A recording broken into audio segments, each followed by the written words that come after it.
ਅਸੀਂ ਯਸੂ ਦੇ ਅਸੀਂ ਹਾਂ ਗਵਾਹ ਯਸੂ ਦੇ।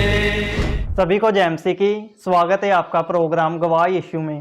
जैसा कि बाइबल में लिखा है कि परमेश्वर ऐसे आराधकों को ढूंढता है जो रूह और सच्चाई के साथ उसकी आराधना कर सके। तो आज हम आपको परमेश्वर के एक ऐसे आराधक के साथ मिलाएंगे जिनके जीवन में परमेश्वर ने अद्भुत काम किया और वो आज प्रभु की आराधना करके प्रभु की सेवकाई को कर रहे हैं। तो आइए हम मिलते हैं वर्शिपर राहुल मेनन जी के साथ। जय मसीह की ब्रदर जी। जय मसीह की ब्रदर जी, स्वागत है आपका प्रोग्राम गवाह यीशु में। Thank you.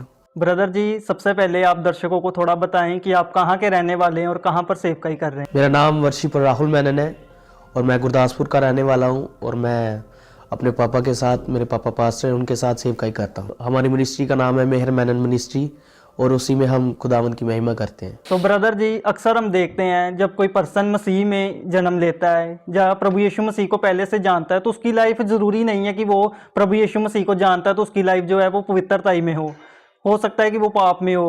अक्सर हम देखते हैं कि वो ज़्यादातर लोग जो मसीह को पहले से जानते हैं वो भी पाप में होते हैं, अंधकार में फंसे होते हैं। आप भी प्रभु यीशु मसीह को पहले से जानते हैं। हम जानना चाहते हैं कि जब आपने प्रभु यीशु मसीह को पूरी तरह से नहीं जाना था तब आपकी लाइफ कैसी थी? बचपन में मैं जब पैदा हुआ था मैं बहुत ज़्यादा बीमार रहता था और मेरी दादी ने एक खुदावंद के साथ एक वाचा बांधी हुई थी कि प्रभु अगर इस बच्चे को तू चंगा कर देगा, इस बच्चे को जीवन दे देगा तो ये बच्चा सिर्फ और सिर्फ तेरी महिमा करेगा। और बचपन में बहुत ही ज़्यादा बीमार रहता था। एक दिन घर पे रहना और 10-10 दिन मैं हॉस्पिटल में रहता था और खुदावन ने मेरे को उस बीमारी से चंगा किया। तो ऐसा था कि जब मैं थोड़ा बड़ा हुआ तो मेरे पापा ने मेरे को सीखने के लिए भेज दिया हारमोनियम कि मेरा बच्चा गाएगा, क्योंकि मेरे पापा का बहुत ज़्यादा शौक़ था कि मैं खुदावंद की आराधना करूं, खुदावंद की वर्शिप करूं, लेकिन कुछ कारण वो ऐसा नहीं कर पाए। लेकिन उनका ये ड्रीम था कि मेरे बच्चों में ये क्वालिटी हो, तो उन्होंने हमें हारमोनियम क्लासेस लगवाई और उसी दौरान हम परमेश्वर की महिमा करते थे। परमेश्वर की महिमा तो करते थे लेकिन हम पूरी रीति से अपने जीवन को परमेश्वर के आगे समर्पण नहीं थे। तो क्या था कि हमने नशा भी करना, सब कुछ करना और गलत संगति भी थी और परमेश्वर का भी काम करना, लेकिन वो सेटिस्फाइड नहीं थे हम। तो ऐसा हुआ कि जब दोस्तों के साथ जाना बाहर तो घर वालों को कुछ भी पता नहीं था कि हमारा बच्चा, उनको ऐसे लगता था कि ये बच्चा हमारा भी परमेश्वर का नाम लेता है और अच्छा बच्चा है। लेकिन जीवन मेरा अच्छा नहीं था, मेरा जीवन एकदम पाप से भरा हुआ था। मैं नशे करता था और बहुत गंदगी में था। लेकिन उसके बाद मेरे पापा ने मेरे को हॉस्टल में भेजा, पुणे में भेजा। मैं वहाँ बीकॉम की और वहाँ पे आपको पता है कि जब हम कॉलेज लाइफ जो होती है तो उसमें भी थोड़ा फ्रेंड्स लोग के साथ थोड़ी दिक्कत आती है। तो वहाँ पे फ्रेंड मेरी जो दोस्ती थी वो कुछ ऐसे लोगों के साथ थी जो नशे में ऑलरेडी थे और उसके बाद उनके साथ भी मैं कॉलेज में भी ऐसा था कि जब भी परमेश्वर का काम करना तो मैं जितना भी परमेश्वर के काम से भागता था वह परमेश्वर मुझे को उतना ही इस्तेमाल करते थे। और वहाँ पे भी नशा करना और सब कुछ करना और परमेश्वर की आराधना भी करना। मैं पहले सिंगर था, मैं वर्शिपर नहीं था। और जब ऐसा हुआ कि एक दिन हम नशा करने गए तो नशा करके मैं और मेरे 2 दोस्त थे और साथ में, तो उनके साथ मैं बाहर नशा करने चला गया और शराब पी, गांजा पिया।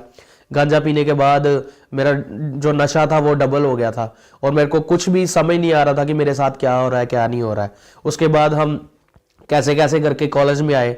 कॉलेज में आके उसके बाद आते ही हमने स्वीट पड़ी हुई थी, लड्डू पड़े हुए थे, वो खा लिए। उसके बाद नशा जो और ज़्यादा हो गया तो उसकी वजह से मेरे को बहुत ज़्यादा दिक्कत आई।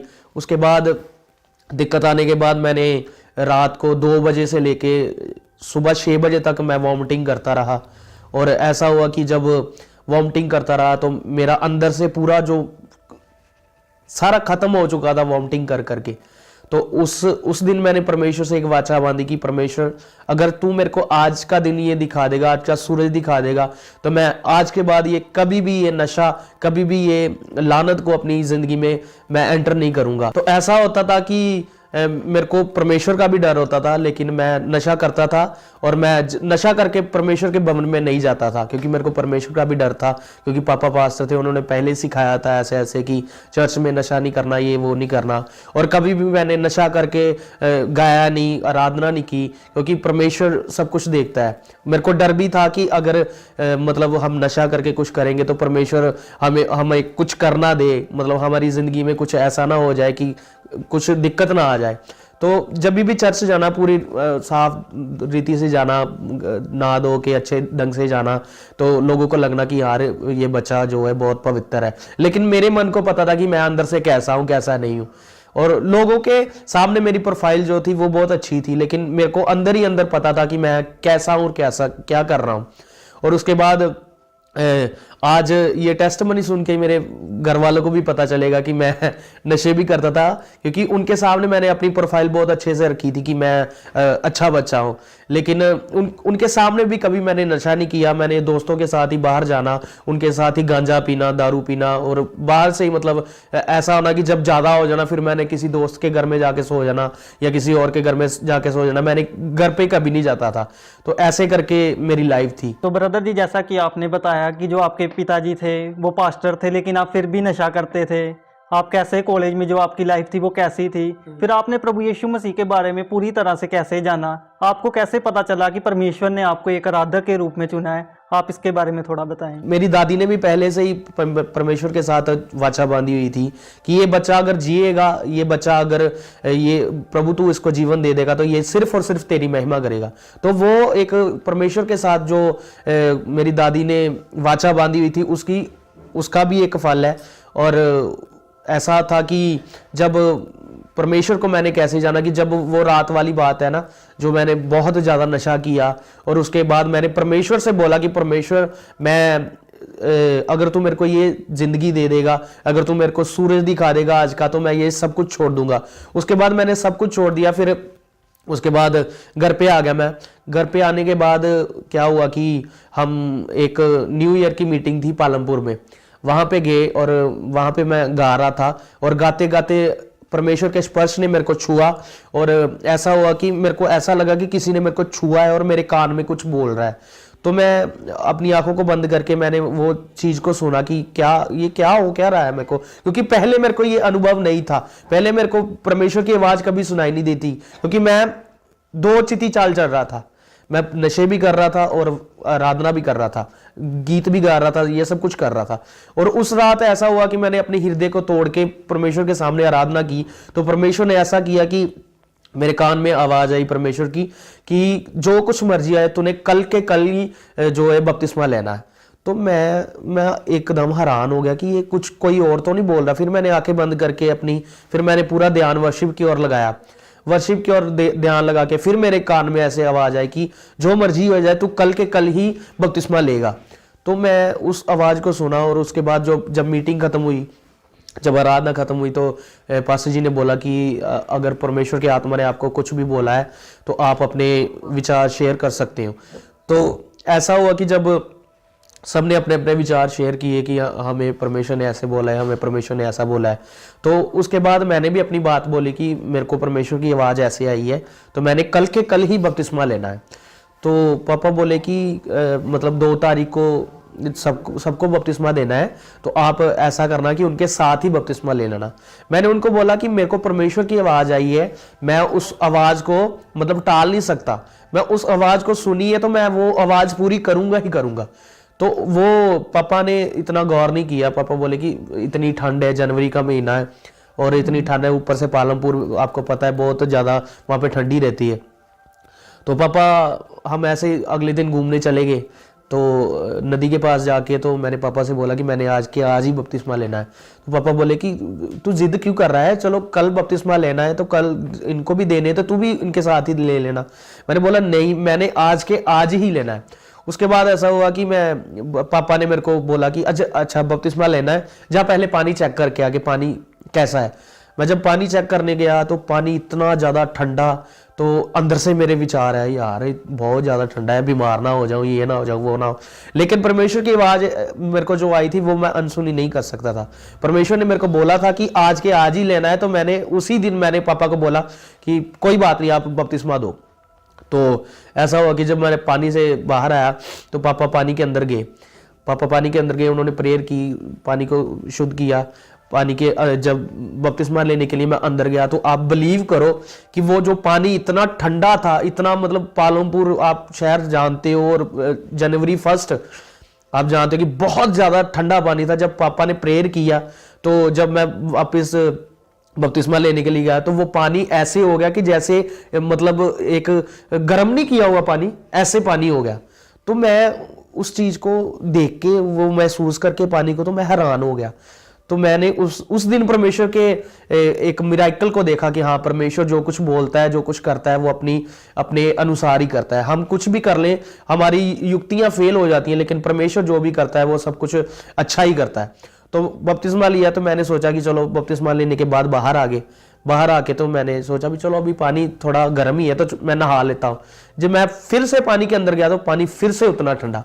तो ऐसे ऐसे करके परमेश्वर के आत्मा ने वहां पे मिराकल किया, परमेश्वर के आत्मा ने मिराकल किया और मेरे को उस दिन परमेश्वर का स्पर्श हुआ और उस दिन मैंने परमेश्वर को अपना मुक्तिदाता ग्रहण किया। और जब मैंने बपतिस्मा ले लिया तो उसके बाद मेरा एक सॉन्ग आया, जिंदगी दे साह, जो पहला सॉन्ग था मेरा। उसके बाद परमेश्वर ने मेरे को बहुत ज़्यादा इस्तेमाल करना शुरू कर दिया, क्योंकि मैं पहले पवित्रताई में वर्शिप नहीं करता था, आराधना नहीं करता था, लेकिन अब मैं बपतिस्मा लेके पूरी पवित्रताई के साथ पूरे मतलब अपने जीवन को संभाल के परमेश्वर के नाम को महिमा दे रहा था और परमेश्वर ने मेरे को इस्तेमाल करना शुरू कर दिया।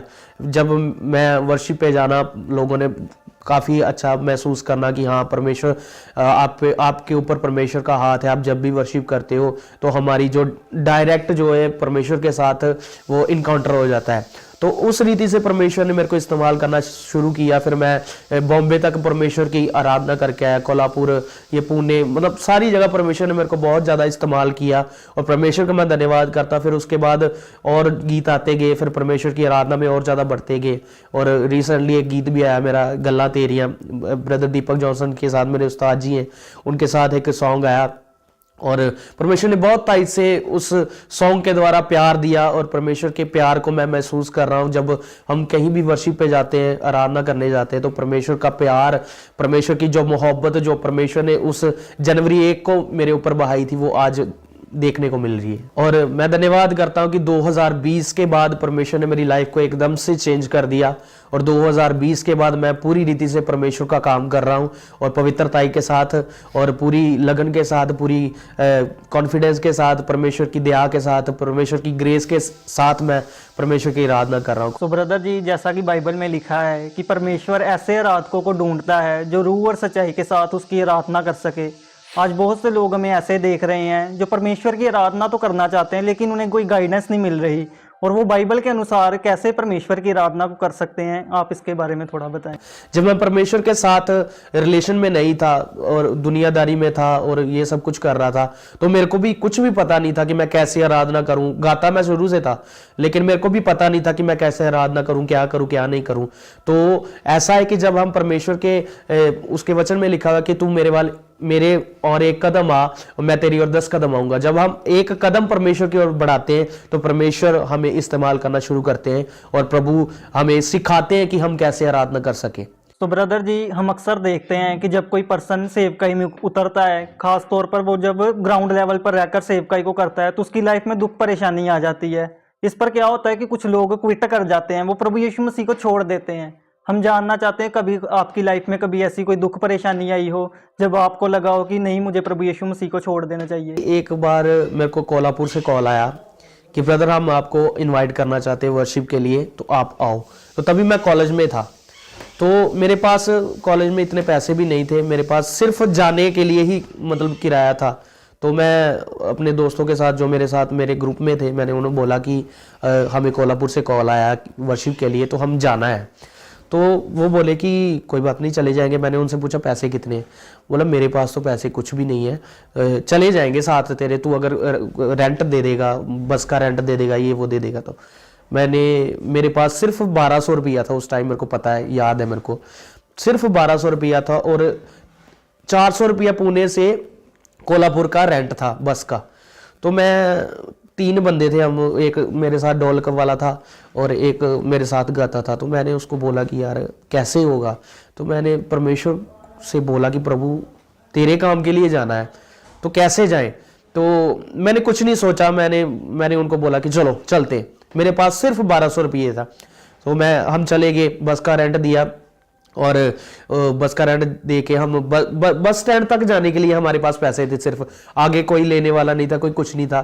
तो हम कोल्हापुर पहुंच गए बस स्टैंड पे और वहाँ पे वो जो मेरे साथ दोस्त था वो कोल्हापुर का था, उसने कॉल किया अपने दोस्त को, वो गाड़ी लेके आ गया, परमेश्वर की योजना थी, वो गाड़ी लेके आ गया, गाड़ी पे हमें वहाँ पे लेके चला गया। तो ऐसा हुआ कि जब हम वहाँ पे पहुँच गए तो मैंने परमेश्वर से बोला कि परमेश्वर यहाँ पे मैं सिर्फ और सिर्फ तेरी महिमा करने आया हूँ, तो तू ही मेरे जाने के लिए भी तू मुहैया करेगा सब कुछ रेंट। तो ऐसा हुआ कि जब पूरा खाली था, पूरा मैं कुछ भी नहीं था, मतलब पॉकेट में कुछ भी नहीं था, तो मैं वर्शिप अपना सारा किया, आंखें बंद करके वर्शिप किया और मैंने परमेश्वर से बोला प्रभु मेरे को सिर्फ वापस जाने के लिए मतलब ऑफरिंग हो जाए या कुछ ऐसा हो जाए कि सिर्फ वापस जाने के लिए मेरे को पैसे मिल जाए। तो मैं पूरे अपने रूह सच्चाई से परमेश्वर की आराधना कर रहा हूँ। तो वहाँ पे ना पहले मेरे से पहले भी बहुत लोग गा के गए थे। तो जब मेरी टर्न आई तो मैं आंखें बंद की, आंखें बंद करके मैं गा रहा हूँ, पूरा मेरा मन जो है पूरा परमेश्वर के साथ कनेक्ट हो गया। मैं पूरा गा रहा हूँ और पूरे वर्शिप कर रहा हूँ पूरे मज़े से। तो मेरे को भूल गया एक टाइम पे भी मैं मतलब मेरे पास पैसे हैं या नहीं है, मेरे को एक टाइम पे भूल गया सब कुछ, क्योंकि मेरा रिलेशन सीधा परमेश्वर के साथ कनेक्ट हो गया था, मेरी वर्शिप सीधी कनेक्ट हो गई थी। तो जब मैं ऐसा हुआ कि अपनी आंखों को बंद करके मैंने वर्शिप करनी स्टार्ट कर दी, तो कम से कम मेरे हिसाब से मैंने आधा घंटा वर्शिप की होगी। आधा घंटा वर्शिप करके जब मैंने अपनी आंखों को खोला, आप यकीन करो मेरे हारमोनियम पे ऊपर पैसे ही पैसे थे। तो परमेश्वर का बहुत मैंने धन्यवाद किया। और जब मैंने बाद में स्टेज से उतरा, कोई 200 दे रहा, कोई 500 दे रहा, मतलब ब्लेस कर रहा है मेरे को, कोई कितना दे रहा है। जब मैंने सब काउंट किए तो आप यकीन मारो 3500 से 4000 मेरे को वहां पे हो गया। मेरे को सिर्फ 1200 रुपया चाहिए था कि वापस जाना है, लेकिन प्रभु ने उससे ज्यादा किया, क्योंकि उसके वचन में लिखा हुआ है कि तेरे मांगने से पहले ही मैं जानता हूं कि तुझे किस चीज की जरूरत है।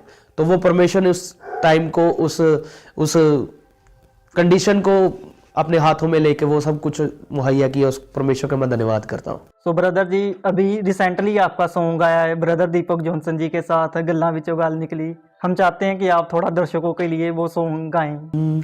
गल्लां विचों गल निकले जदों मैं गल्लां तेरियां करां, मुश्किलां दा हल निकले, मुश्किलां दा हल निकले जदों मैं गल्लां तेरियां करां, गल्लां विचों गल निकले जदों मैं गल्लां तेरियां करां। और ये गीत के पीछे भी मैं स्टोरी सुनाना चाहता हूँ आपको कि ये गीत के पीछे भी एक बड़ी अच्छी स्टोरी है।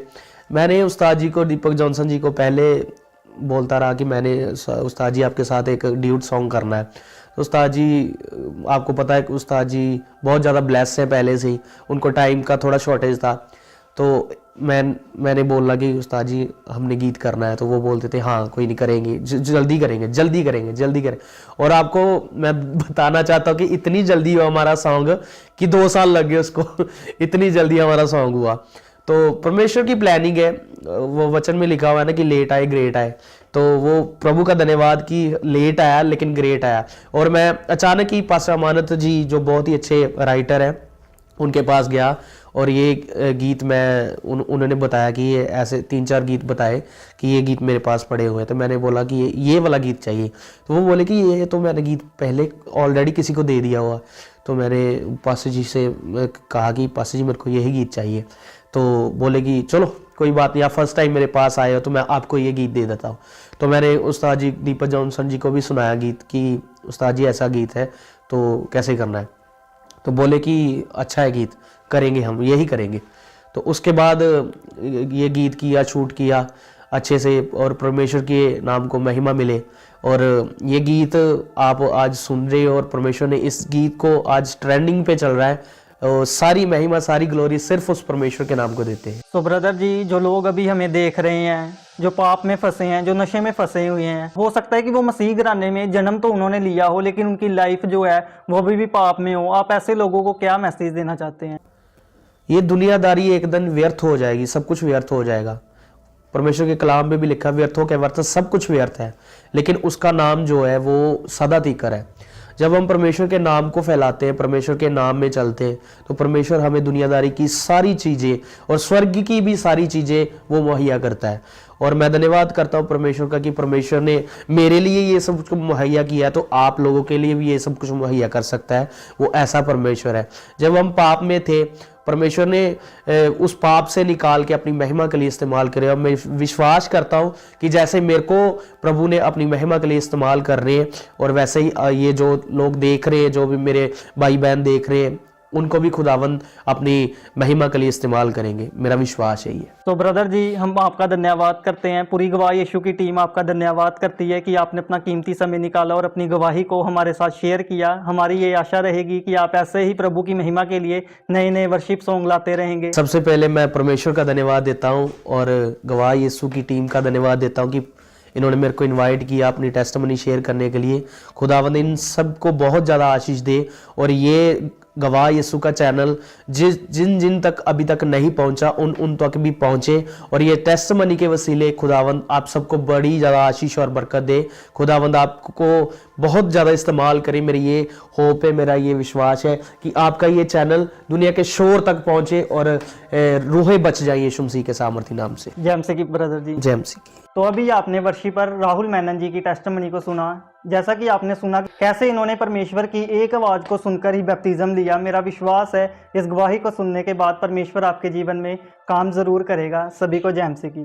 अगर आप परमेश्वर के कामों को आगे बढ़ाने के लिए इस सेवकाई में अपना योगदान देना चाहते हैं, तो आप इस QR कोड को स्कैन करके गूगल पे के द्वारा अपने दान भेज सकते हैं।